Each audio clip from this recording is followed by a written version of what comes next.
जी शाहिद महमूद नाम है, मोहम्मदी चौक जेलम से मैं आया हूँ और मलिक रैबिट फार्म की वीडियोस वगैरह देखता रहा हूँ और फिजिकली आज खुद यहाँ पर विजिट किया, बहुत अच्छा लगा है और जो इन्होंने कहा है वीडियो में उससे बेहतर लगा है। मैं काफ़ी मुतमिन हूँ और इंशाल्लाह ये 2 पीस लेके जा रहा हूँ और आइंदा इनके लिए इनसे मेरी डील हुई है 21 रैबिट की।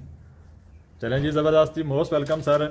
और अल्लाह पाक आपके कारोबार में बरकत अता फरमाए और हमारी भी कोशिशें यही हैं कि जितना आप अच्छा परफॉर्म कर सकते हैं इस फार्मिंग में। पाकिस्तान में तमाम फार्मिंग्स अवेलेबल हैं, लेकिन वाहिद ये खरगोश फार्मिंग है जो आपको बहुत अच्छा प्रॉफिट दे रही है अगर आप अच्छे तरीके से मेहनत करते हैं। कुछ लोगों का जहन है कि ये सेल नहीं होता है, तो इस चीज़ से बिल्कुल बाहर निकलें। मट्टी भी बिक जाती है पाकिस्तान के अंदर, ये तो फिर एक जानदार चीज़ है। तो मार्केट ओपन है, खाली पड़ी हुई है, आपकी मेहनत करने की देर है। अच्छे तरीके से मेहनत करेंगे तो इंशाल्लाह आपको इसमें बहुत सारे जो है वो प्रॉफिट नजर आएंगे आगे। तो मलिक रैबिट फार्म आपको हर तरह से गाइड भी करता है। आप प्रोडक्ट की क्वालिटी देख लें, इंशाल्लाह आपको प्योर ब्लड लाइन जो है वो न्यूजीलैंड वाइट ब्रीड की भिजवाई जाती है। स्क्रीन के ऊपर नंबर मौजूद है, जो भी आपको इन्फॉर्मेशन चाहिए वो आपको प्रोवाइड कर दी जाएगी। बहुत शुक्रिया, अल्लाह हाफिज़।